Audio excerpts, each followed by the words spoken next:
বউ, আমি আর জীবনে ঢেকি বৌদির দিকে চোখ তুলে তাকাবো না। তুমি আমাকে ছেড়ে যেও না বউ। তুমি আগে ভালো হয়ে চলো, তারপর আমি বাপের বাড়ি থেকে বাড়ি আসবো। না না, ঢেকি বৌদির দিকে চোখ তুলে তাকালে তাহলে আমার বউ আর কোনোদিন ঘরে আসবে না। ও ঠাকুরপো, চলো, তোমার দাদা বাড়ি নেই। না, আমার বউ মানা করেছে, তাছাড়া দাদা এসে যাবে, আমার ভয় করছে। ঠাকুরপো এসো না।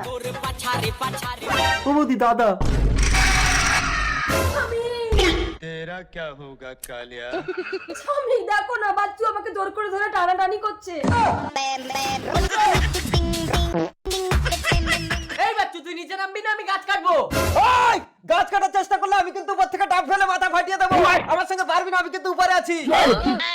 আচ্ছা, হাত দুটো ছেড়ে দাও, তাহলে একদম উপরে উঠে যাবে। ঠিক আছে বউ, আমি হাত ছেড়ে দিচ্ছি।